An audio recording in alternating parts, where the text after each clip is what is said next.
पहला सवाल ये है कि वक्फ बोर्ड को कानूनन ये अधिकार दे दिया गया नरसिम्हा राव सरकार के दौरान कि आप जिस भी जायदाद को कहें कि हमारी है, आपकी वो मान ली जाएगी, जिसकी है साबित करने का ज़िम्मा उसका है कि आप साबित करो कागज़ात के तौर पर कि ये ज़मीन, ये जायदाद आपकी है और आपको जाना है ट्रिब्यूनल में, ना कि अदालतों में। तो एक समानांतर व्यवस्था आपने खड़ी कर दी वक्फ बोर्ड के लिए।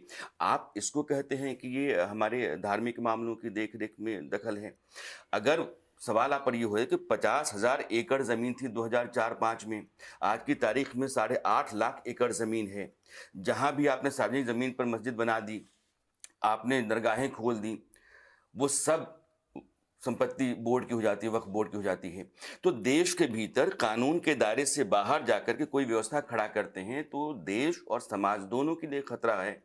आप ऐसी व्यवस्था पर हामी भर रहे हैं। नहीं, नहीं, ये तमाम चीज़ें हमारे ऊपर बहतान हैं। हम ज़बरदस्ती किसी की जायदाद नहीं ले सकते। शरीयत में इसकी इजाज़त नहीं है। शरीयत ये कहती है कि मस्जिद में जगह है तो मस्जिद ही में नमाज़ पढ़ेंगे। सड़क पे आदमी तब तक नहीं आने की इजाज़त ही नहीं है जब तक मस्जिद में जगह है। कभी ओवरफ्लो हो जाए और मस्जिद में जगह ना रहे तो सड़क पे भी पढ़ ली जाती है। तो वो सड़क हमारी नहीं होगी, वो सड़क सरकार की ही रहेगी।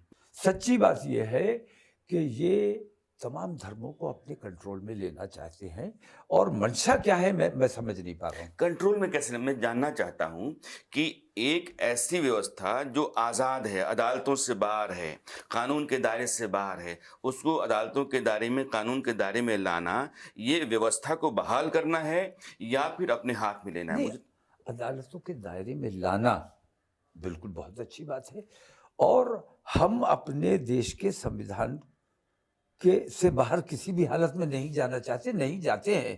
कानून के तो फिर आप मुताबिक क्यों जो कहते भी हैं कि काम करते हैं नौजवानों को कानून कंट्रोल के में रखा है? मुताबिक करते हैं। फिर क्यों कहते हैं आप नौजवानों को कंट्रोल में रखा है? एक बात अगर हमने छोड़ पहले दिया तो एक इनको बात पहले कंट्रोल एक करना बात तो क्लियर मुश्किल कर बात ले है। पहले एक बात क्लियर कर ले।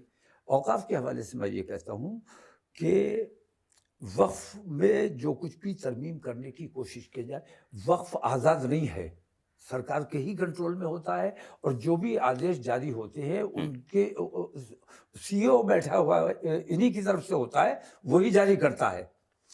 तो अगर वक्फ में कुछ गलत हो रहा है तो आपका कंट्रोल है, आपकी सरकार है, आपको डायरेक्शन जारी करनी चाहिए कि ये आपके यहाँ काम गलत हो रहे हैं, इन कामों को रोका जाए। अगर वो ठीक नहीं किया जाता है तो आप सख्ती से काम कीजिए। तो औकाफ पे हमारे कहाँ-कहाँ कितना कब्जा किया हुआ है, इस पर भी तो गौर कीजिए। हमने कहाँ कब्जा किया है, ये हमारे ऊपर बहतान है, लेकिन ये हमारे पास सबूत है कि किन-किन जायदादों पे हमारी कब्जा किया हुआ है। नहीं तो आप कहेंगे लाल किले पे है, ताजमहल पे है, नहीं, तो नहीं, सरकार मान लेगी क्या? नहीं, अब एएसआई ने कहा कि सैकड़ों ऐसी ये इमारतें हैं। कभी वक्फ नहीं था, लाल किला कभी वक्फ नहीं था। हाँ, लेकिन आज की तारीख में वक्फ बोर्ड दावेदारियां कर रहा है ताजमहल तक पर, लाल किले तक पर ही। एएसआई के जितनी भी स्मारक हैं, जितनी भी इमारतें हैं जो ऐतिहासिक महत्व की हैं, पुरातात्विक महत्व की जी, हैं, जी, जी। उन सबों पर दावेदारियां हैं। ये कैसे होगा? नहीं, उनका इंतज़ाम ठीक तरह नहीं हो पा रहा है। जो आसार कदीमा को इन चीज़ों की देखभाल जिस तरह करनी चाहिए और जितना फंड आता है इन चीज़ों के लिए, वो फंड सब खुर्द-बुर्द होता है, वहाँ लोग खा नहीं जाते लगाए। हैं। नहीं, वो सब खुर्द-बुर्द होता है, वहाँ पे उसका इस्तेमाल ठीक तरह नहीं हो पा रहा है। अच्छा, आप तो ज़हीन मौलाना हैं।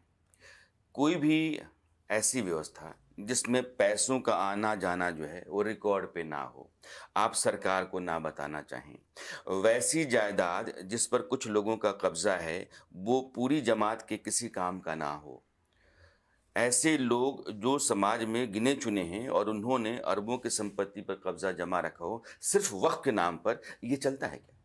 मैं ये मान रहा हूँ कि वक़्फ़ में कहीं-कहीं कुछ-कुछ गड़बड़ियाँ हैं। वक़्फ़ का कहीं-कहीं नाजायज़ इस्तेमाल हो रहा है। हुकूमत को उस पे एक्शन लेना चाहिए।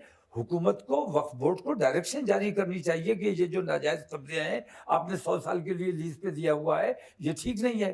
इंटीरिया पे इतनी बड़ी बिल्डिंग कानून में संशोधन तो वो इसीलिए हो रहा है ना। हाँ, नहीं, नहीं, अभी संशोधन की ज़रूरत नहीं है। अभी तो अगर आपकी बात ना मानी जाए, आप डायरेक्शन जारी कीजिए कि आपके यहाँ ये काम ठीक नहीं हो रहे हैं, इनको दुरुस्त कीजिए। अब आप कहते हैं कि मुकेश अंबानी की जो बिल्डिंग है एंटीलिया, वो भी जो है वक्फ संपत्ति है। वो कहें कि वक्फ नहीं है। अब ये इसका तो कोई इलाज वो नहीं। मैं तो वहां जबरदस्ती कब्जा करने नहीं जा रहा हूँ। फिर आज की ऐसी तारीख ऐसी कितनी सरकारी इमारतें हैं जो औकाफ तो पर बनी वकील हुई साहब, हैं। तो आज की तारीख में जो आपका कानून है कहता है कि आप चलिए ट्राइब्यूनल में वक्फ के, और ट्राइब्यूनल कहे कि ये वक्फ संपत्ति है, फिर उनको तो पूरी की पूरी संपत्ति जो है वक्फ के हवाले करनी पड़ेगी। नहीं तो वक्फ पे कोर्ट तय नाजायज करना चाहिए ना। वक्फ पर जो नाजायज कब्जे हैं, सरकार को चाहिए, अगर वक्फ के साथ हमदर्दी रखती है, मतलब मोहब्बत ये नहीं, कानून तो ये काम तौकीर मोहब्बत साहब नहीं कर दोनों रहे हैं से ना कि औकाफ से उन्हें मोहब्बत है और ठीक करना चाहते दोनों हैं। तरह के सवालों का जवाब तलाशने के लिए या उनका जवाब सही तरीके से हासिल करने के लिए कानून बन रहा है कि अगर आपकी जमीन पे, आपकी जायदाद पे कब्जा है तो भी खाली करवाया जाए, और आपके कहे के बाद उस पर जबरन कब्जा कर लिया गया तब भी खाली करवाया जाए। डिस्ट्रिक्ट कलेक्टर के पास अधिकार होना चाहिए कि वेरीफाई कर पाए कि आप जो कह रहे हैं वो सही है भी कि नहीं है, बजाय इसके कि वो जाए और पूरा अमला लेकर के आपके कहने पर, बोर्ड के कहने पर तोड़ दे और कब्जा करके आपके हवाले कर दे। नहीं, देखिए, वक्फ बोर्ड से जो भी आदेश जारी होता है, सीईओ जारी करता है, और वो डिस्ट्रिक्ट कलेक्टर के पास ही जारी वो आता है, और डिस्ट्रिक्ट कलेक्टर ही उस पर कंप्लायंस अभी उस पर कराता है। आमद है कि वो करेगा ऐसा। उसी पर उसकी कंप्लायंस डिस्ट्रिक्ट कलेक्टर ही करवाता है, बरह रास्त हमारे कंट्रोल में कुछ नहीं है। अभी तो कलेक्टर के पास तो ये जिम्मेदारी है कि बोर्ड ने कह दिया तो तुमको उस पर अमल करना है। बोर्ड ने नहीं कहा, सरकार ने कहा, क्योंकि सरकार, सीईओ सरकार की तरफ से बैठा हुआ है, सरकार ने कहा। इस पर जरा सा गौर कर लीजिए। मैं आपको समझा देना चाहता हूँ। नहीं, जरा सा गौर कर लें।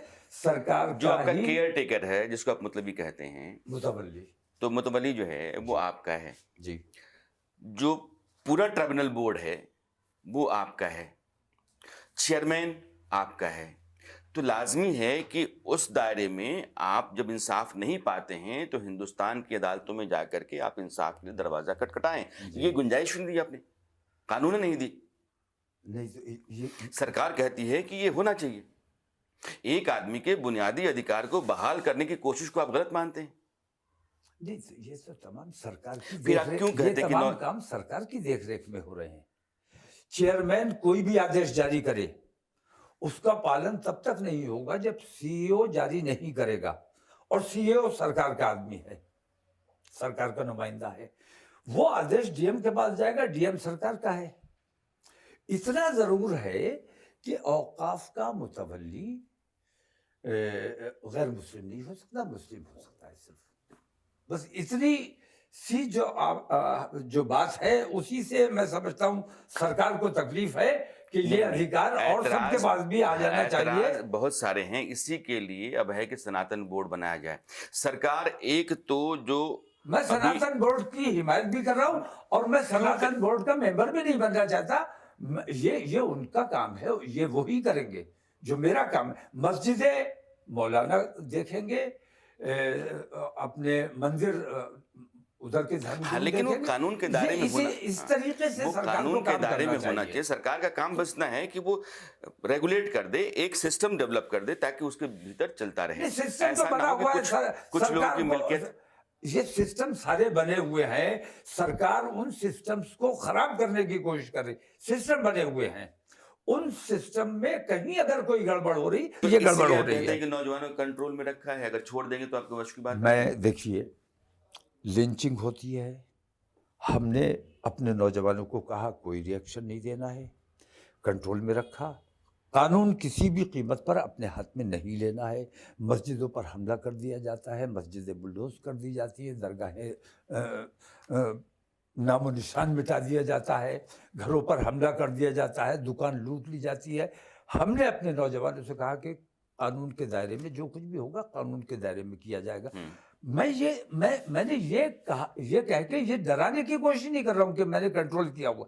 हमारे उलमा ने, हम लोगों ने, तमाम ने अपने नौजवानों को कंट्रोल किया हुआ है, लेकिन उधर से जो खुराफात होती है, उधर के जो नौजवान बेकाबू होते हैं, जो एक बूढ़े बुजुर्ग को दाढ़ी पकड़ के मारते हैं, गालियां देते हैं, बेइज्जतियां करते हैं, उन नौजवानों को कंट्रोल करना किसका काम है? वहां कंट्रोल होना चाहिए कि नहीं होना चाहिए?